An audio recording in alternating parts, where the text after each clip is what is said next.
Hello, everyone, and welcome to Soft Stories. I'm Stratton, and this is the second episode in our reading of Robert Louis Stevenson's wonderful little novel, Treasure Island. If this is the first time that you're joining us, then welcome. You have chosen the perfect place to hop aboard this vessel. If you haven't seen the other two videos, I recommend that you take a look. The first is a brief introduction to the channel, and to the book itself and my history with this lovely little red copy. The second is our reading of the preface of Treasure Island, written by Robert Louis Stevenson himself, which gives some wonderful insight into the process of writing the book and how it came to exist in the format we see here. But today is very exciting because we actually get to begin the story itself. So let's open up this little volume and begin our tale.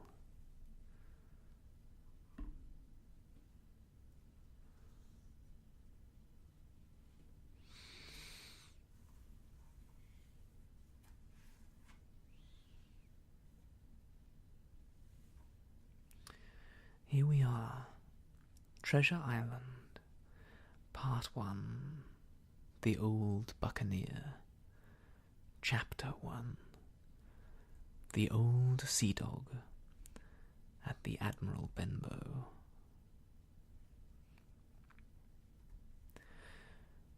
Squire Trelawney, Dr. Livesey, and the rest of these gentlemen have asked me to write down the whole particulars about Treasure Island, from the beginning to the end, keeping nothing back but the bearings of the island, and that only because there is still treasure not yet lifted.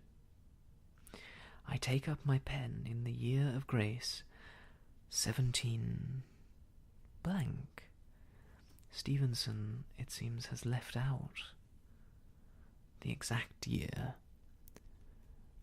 that this story is intended to be written in the fiction.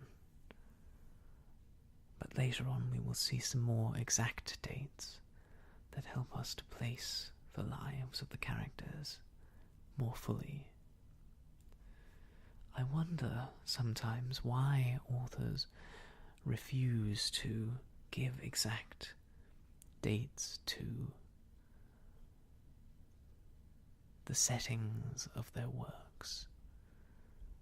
Perhaps it's because it helps them to feel timeless, and that they are not tethered to the current events of the day. It must be easier that way. But sometimes I miss that precision. Forgive the aside, and let's continue. I take up my pen in the year of grace 17 blank, and go back to the time when my father kept the Admiral Benbow Inn, and the brown old seaman with the sabre cut first took up his lodging under our roof. I remember him as if it were yesterday, as he came, plodding to the inn door, his sea-chest following behind him in a hand-barrow. A tall, strong, heavy, nut-brown man, his tarry pigtail falling over the shoulders of his soiled blue coat. His hands, ragged and scarred, with black, broken nails, and the sabre cut across one cheek, a dirty, livid white. I remember him looking round the cove and whistling to himself as he did so, and then breaking out in that old sea song that he sang so often afterwards. 15 men on the dead man's chest, yo-ho-ho, and a bottle of rum, in the high old tottering voice that seemed to have been tuned and broken at the capstan bars. Then he rapped on the door with a bit of stick, like a handspike that he carried. And when my father appeared, called roughly for a glass of rum. This, when it was brought to him, he drank slowly, like a connoisseur, lingering on the taste, and still looking about him at the cliffs and up at our signboard. Another aside, if you will permit me. I have decided, for this reading, not to do individual voices for the characters. While I could assign voices to them, I worry that it would distract from the measured and relaxing intentions of this reading. And so the voices you will hear will continue to be my own, but I hope that we can still get across the individual characters in this tale. "This is a handy cove," says he at length, "and a pleasant sitiated grog shop. Much company, mate?" My father told him no, very little company, and more was the pity. "Well then," said he, "this is the berth for me. Here, you matey," he cried to the man who trundled the barrow, "bring up alongside, and help up my chest. I'll stay here a bit." He continued, "I'm a plain man. Rum and bacon and eggs is what I want. And that head up there for to watch ships off. What you might call me? You might call me Captain. Oh, I see what you're at. There." And he threw down 3 or 4 gold pieces on the threshold. "You can tell me when I've worked through that," says he, looking fierce as a commander. And indeed, bad as his clothes were, and coarsely as he spoke, he had none of the appearance of a man who sailed before the mast, but seemed like a mate or skipper who came with the barrow. Apologies. He seemed like a mate or skipper, accustomed to be obeyed or to strike. The man who came with the barrow told us the mail had set him down the morning before, at the Royal George, that he inquired what inns there were along the coast, and hearing ours well spoken of, I suppose, and described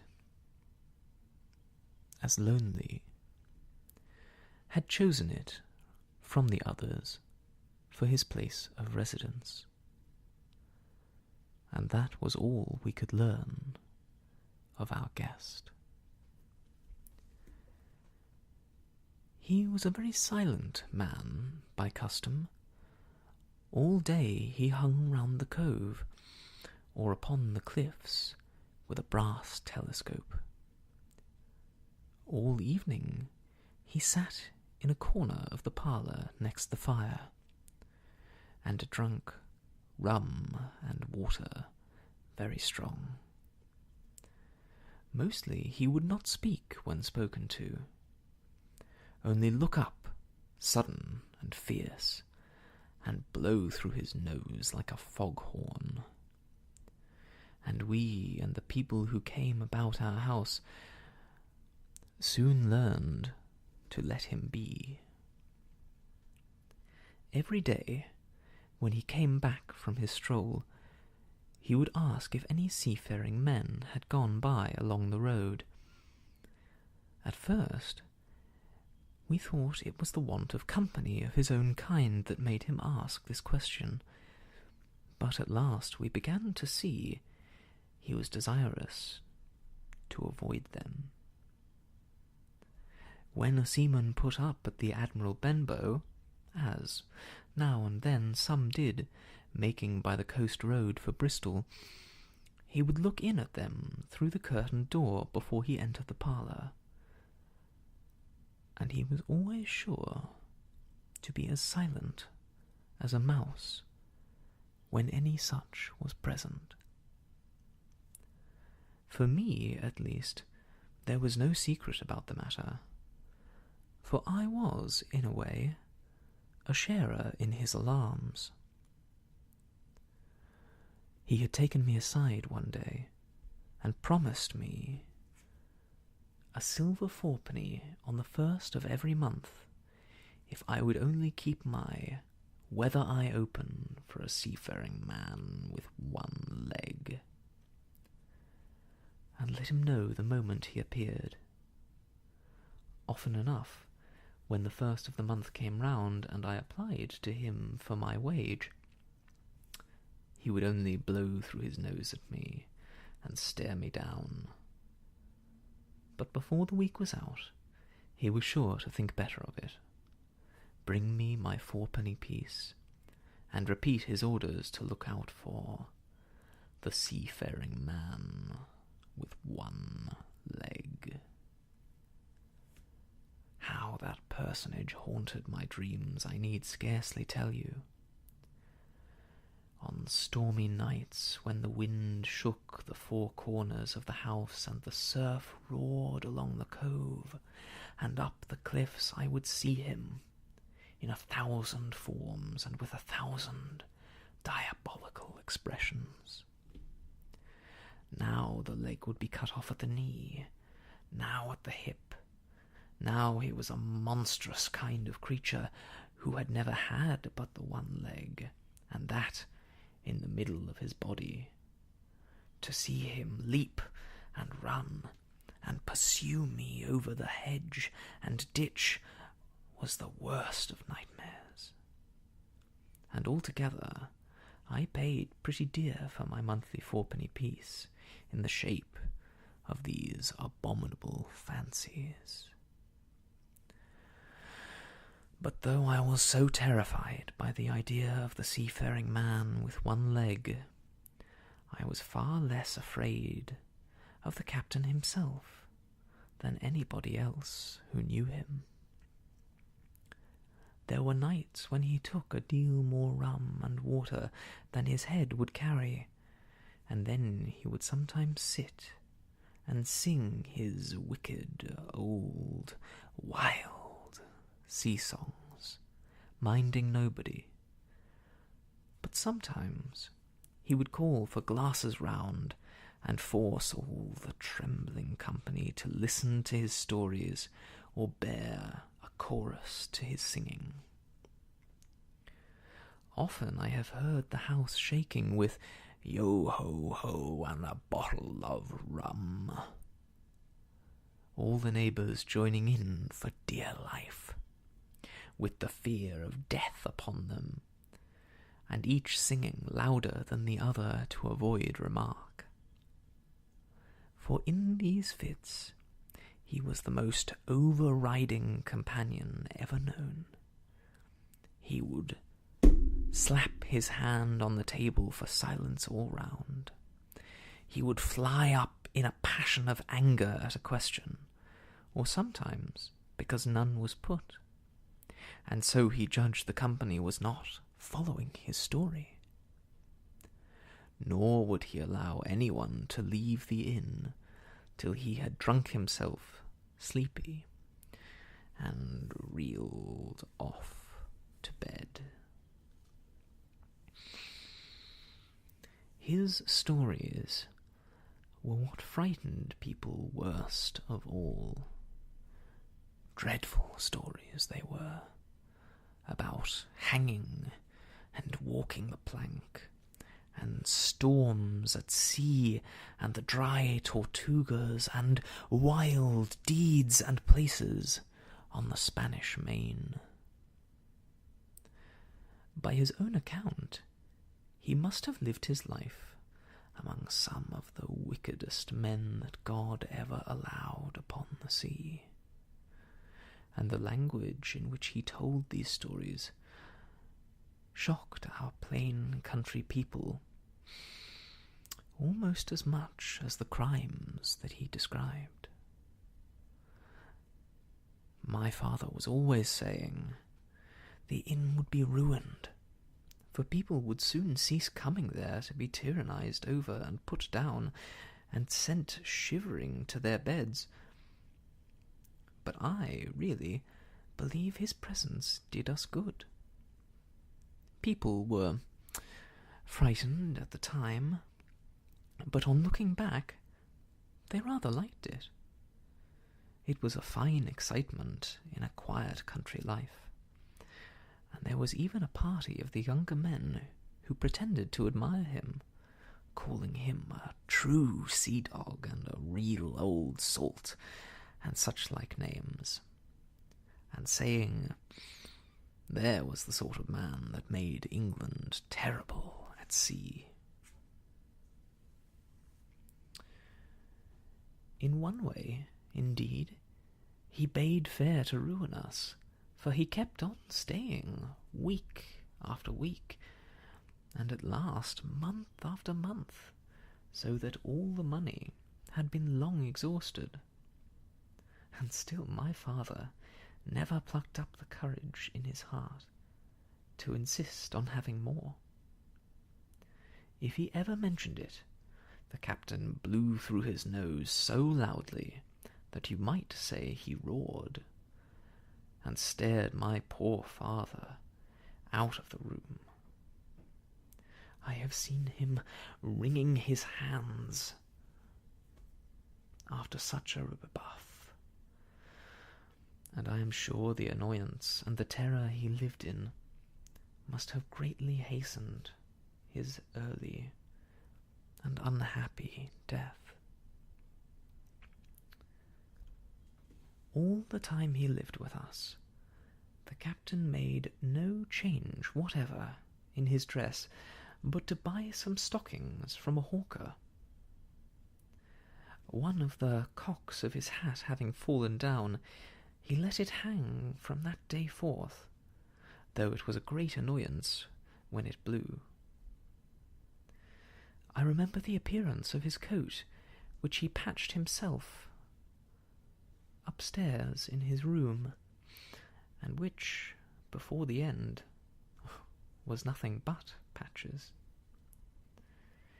He never wrote or received a letter, and he never spoke with any but the neighbours, and with these, for the most part, only when drunk on rum. the great sea chest none of us had ever seen open. He was only once crossed, and that was towards the end, when my poor father was far gone in a decline that took him off.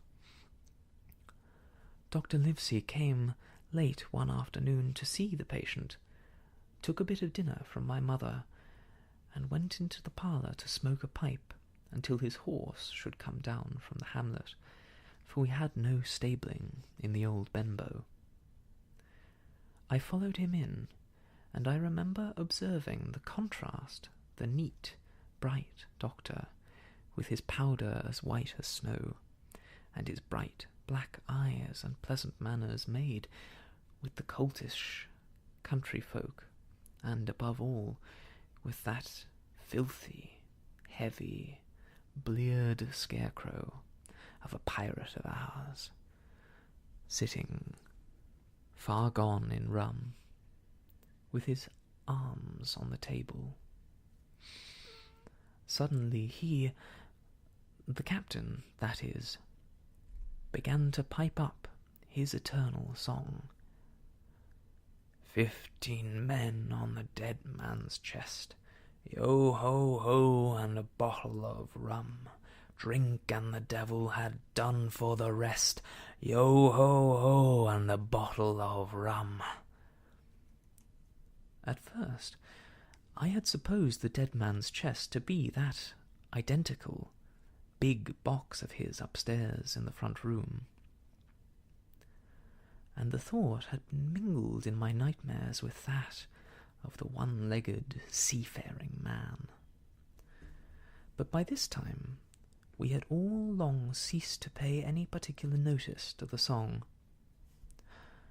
It was new that night to nobody but Dr. Livesey, and on him I observed it did not produce an agreeable effect, for he looked up for a moment quite angrily before he went on with his talk to old Taylor, the gardener, on a new cure for the rheumatics.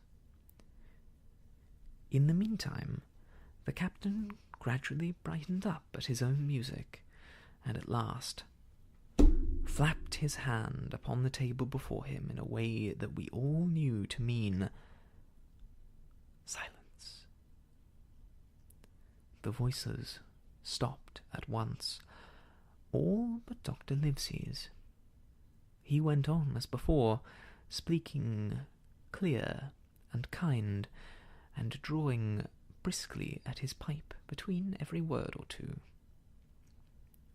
The captain glared at him for a while, flapped his hands again, glared still harder, and at last broke out with a villainous low oath. "Silence there, between decks." "Were you addressing me, sir?"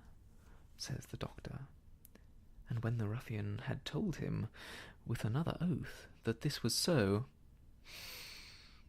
"I have only one thing to say to you, sir," replies the doctor, "that if you keep on drinking rum, the world will soon be quit of a very dirty scoundrel." The old fellow's fury was awful. He sprang to his feet, drew and opened a sailor's clasp knife, and balancing it open on the palm of his hand, threatened to pin the doctor to the wall. The doctor never so much as moved. He spoke to him, as before, over his shoulder, and in the same tone of voice, rather high, so that all the room might hear, but perfectly calm and steady. "If you do not put that knife this instant in your pocket, I promise, upon my honour, you shall hang at the next assizes." Then followed a battle of looks between them, but the captain soon knuckled under, put up his weapon, and resumed his seat, grumbling like a beaten dog. "And now, sir," continued the doctor, "since I now know there's such a fellow in my district, you may count I'll have an eye upon you day and night. I'm not a doctor only. I'm a magistrate. And if I catch a breath of complaint against you, if it's only for a piece of incivility like tonight's, I will take effectual means to have you hunted down and routed out of this."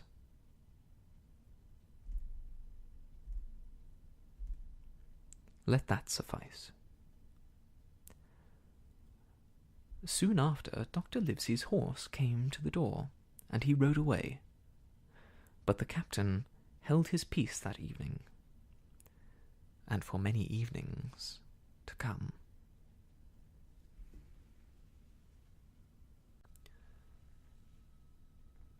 Chapter 2. Black Dog appears and disappears.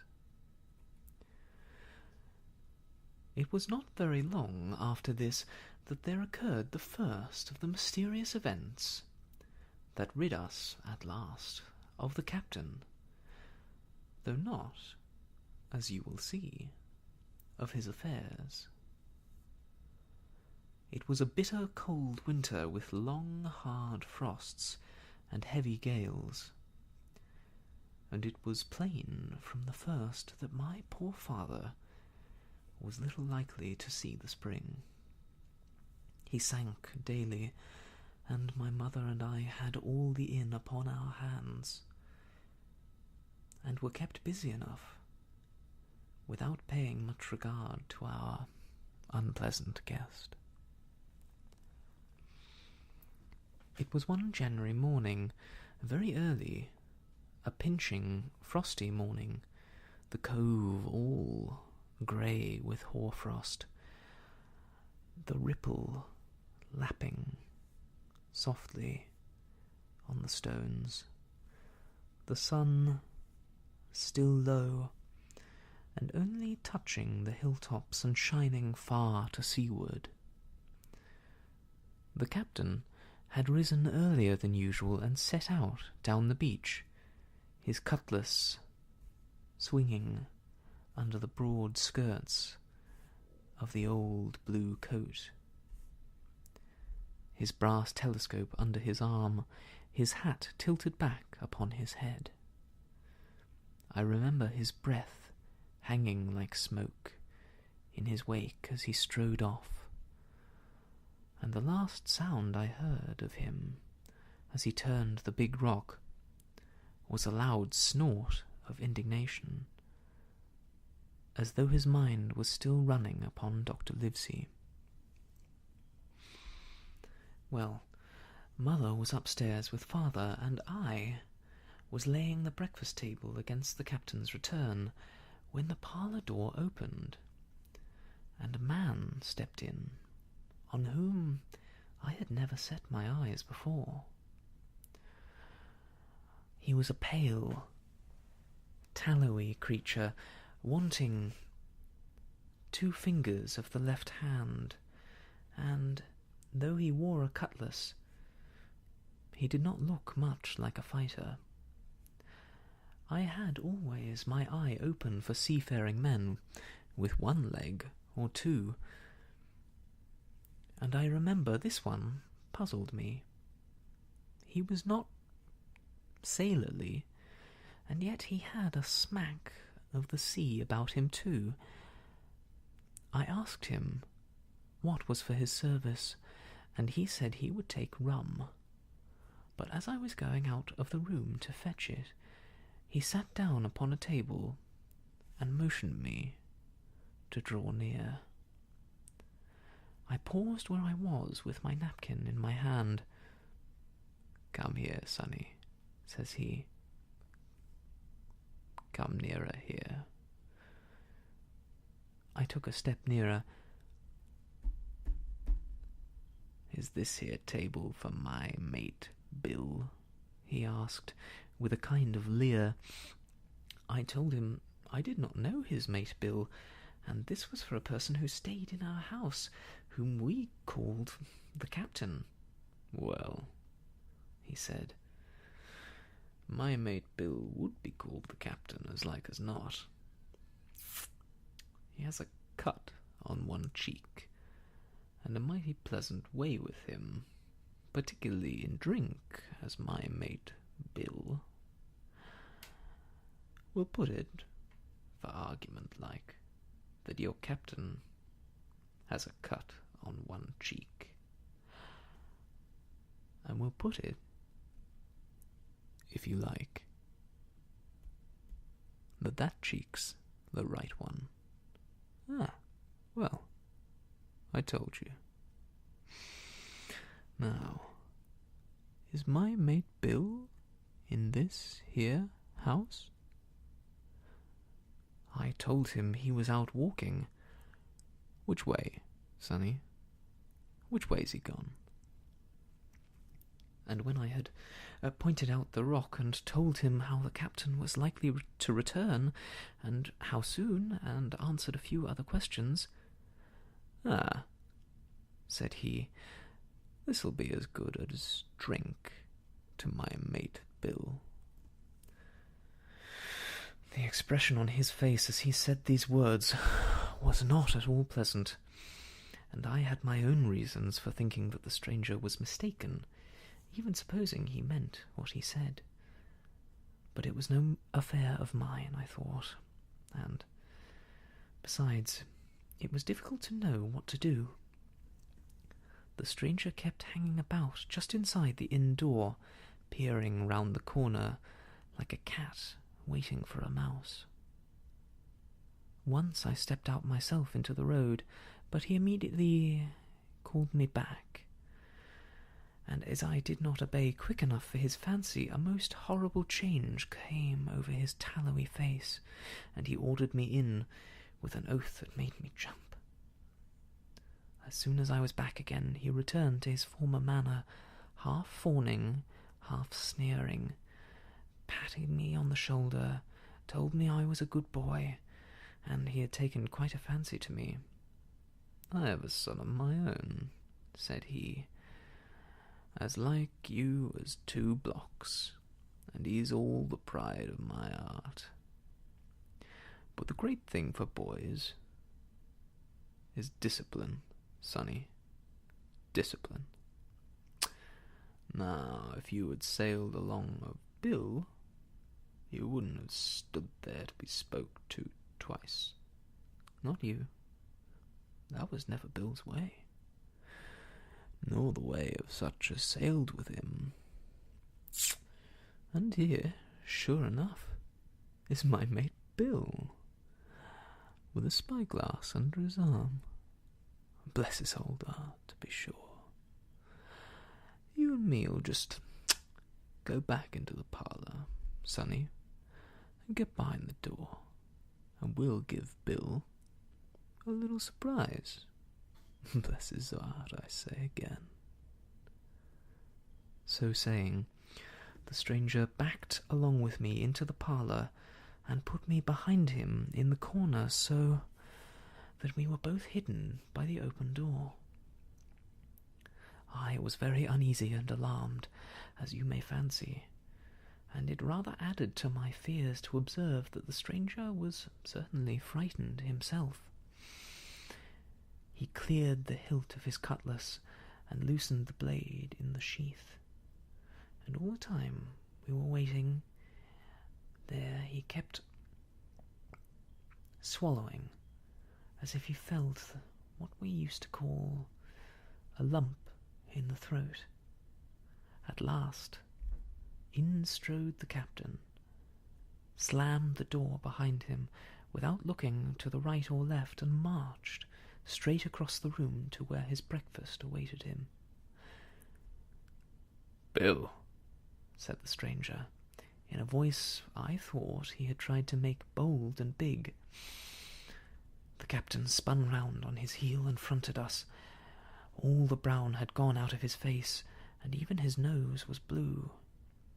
He had the look of a man who sees a ghost, or the evil one, or something worse, if anything can be. And upon my word, I felt sorry to see him, all in a moment, turn so old and sick. "Come, Bill, you know me, you know an old shipmate, Bill, surely?" said the stranger. The captain made a sort of gasp. "Black Dog," said he. "And who else?" returned the other, getting more at his ease. "Black Dog as ever was, come for to see his old shipmate Billy at the Admiral Benbow Inn. Ah, Bill, Bill, we have seen a sight of times, us two, since I lost them 2 talents," holding up his mutilated hand. "Now, look here," said the captain, "you run me down. Here I am. Well then, speak up. What is it?" "That's you, Bill," returned Black Dog. "You're in the right of it, Billy. I'll have a glass of rum from this dear child here, as I've took such a liking to. And we'll sit down, if you please, and talk square, like old shipmates." When I returned with the rum, they were already seated on the other side of the captain's breakfast table, Black Dog next to the door, and sitting sideways, so as to have one eye on his old shipmate, and one, as I thought, upon his retreat. He bade me go and leave the door wide open. "None of your keyholes for me, sonny," he said, and I left them together and retired into the bar. For a long time, though I certainly did my best to listen, I could hear nothing but a low gabbing. But at last the voices began to grow higher, and I could pick up a word or two, mostly oaths from the captain. "No, no, no, no, and an end of it," he cried at once and again. "If it comes to swinging, swing all, say I."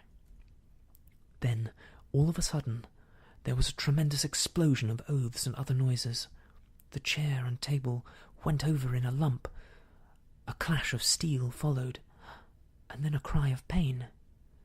And the next instant, I saw Black Dog in full flight, and the captain hotly pursuing, both with drawn cutlasses, and the former streaming blood from his left shoulder. Just at the door, the captain aimed at the fugitive one last tremendous cut, which would certainly have split him to the chin had it not been intercepted by our big signboard of Admiral Benbow. You may see the notch on the lower side of the frame to this day. That blow was the last of the battle. Once out upon the road, Black Dog, in spite of his wound, showed a wonderful clean pair of heels, and disappeared over the edge of the hill in half a minute. The captain, for his part, stood staring at the signboard like a bewildered man. Then he passed his hand over his eyes several times, and at last turned back into the house. "Jim," says he, "rum." And as he spoke, he reeled a little, and caught himself with one hand against the wall. "Are you hurt?" cried I. "Rum," he repeated. "I must get away from here. Rum, rum." I ran to fetch it, but I was quite unsteadied by all that had fallen out, and I broke one glass and fouled the tap. And while I was still getting in my own way, I heard a loud fall in the parlour, and, running in, beheld the captain lying full length upon the floor. At the same instant my mother, alarmed by the cries and fighting, came running downstairs to help me. Between us we raised his head. He was breathing very loud and hard, but his eyes were closed, and his face a horrible colour. "Dear, dearie me," cried my mother. "What a disgrace upon the house, and your poor father sick." In the meantime we had no idea what to do to help the captain, nor any other thought but that he had got his death hurt in the scuffle with the stranger. I got the rum, to be sure, and tried to put it down his throat, but his teeth were tightly shut, and his jaws as strong as iron. It was a happy relief for us when the door opened and Dr. Livesey came in, on his visit to my father. "Oh, doctor," we cried, "what shall we do? Where is he wounded?" "Wounded? A fiddlestick's end," said the doctor. "No more wounded than you or I. The man has had a stroke, as I warned him. Now, Mrs. Hawkins, just you run upstairs to your husband and tell him, if possible, nothing about it. For my part, I must do my best to save this fellow's trebly worthless life, and Jim here will get me a basin." When I got back with the basin, the doctor had already ripped up the captain's sleeve and exposed his great, sinewy arm. It was tattooed in several places. His luck, a fair wind, and Billy Bones, his fancy, were very neatly and clearly executed on the forearm, and up near the shoulder there was a sketch of a gallows, and a man hanging from it, done, as I thought, with a great spirit. "Prophetic," said the doctor, touching this picture with his finger. "And now, Master Billy Bones, if that be your name, we'll have a look at the colour of your blood. Jim," he said, "are you afraid of blood?" "No, sir," said I. "Well then," said he, "you hold the basin." And with that he took his lancet and opened a vein. A great deal of blood was taken before the captain opened his eyes and looked mistily about him. First he recognized the doctor with an unmistakable frown. Then his glance fell upon me, and he looked relieved. But suddenly his colour changed, and he tried to raise himself, crying, "Where's Black Dog?" "There is no black dog here," said the doctor, "except what you have on your own back. You've been drinking rum, you've had a stroke, precisely as I told you, and I have just, very much against my own will, dragged you head foremost out of the grave. Now, Mr. Bones—" "That's not my name," he interrupted. "Much I care," returned the doctor. "It's the name of a buccaneer of my acquaintance, and I call you by it for the sake of shortness. And what I have to say to you is this. One glass of rum won't kill you, but if you take one, you'll take another, and another. And I stake my wig, if you don't break off short, you'll die. Do you understand that? Die, and go to your own place, like the man in the Bible. Come now, make an effort. I'll help you to your bed for once." Between us, with much trouble, we managed to hoist him upstairs and laid him on his bed, where his head fell back on the pillow, as if he were almost fainting. "Now, mind you," said the doctor, "I clear my conscience. The name of rum, for you, is death." And, with that, he went off to see my father, taking me with him by the arm. "This is nothing," he said, as soon as he had closed the door. "I have drawn blood enough to keep him quiet a while. He should lie for a week where he is. That's the best thing for him and you. But another stroke would settle him." That's the end of chapter 2, and I think where we will leave each other for today. But don't fret. We'll be back together soon enough. to continue with the story of Treasure Island with Chapter 3, The Black Spot. This is where the story starts to get really good, and I'm excited to share the story with you. But until then, it's time to say goodbye. So, let's mark our place once again with my old university's bookmark. Close up the book and call ourselves ready for another day.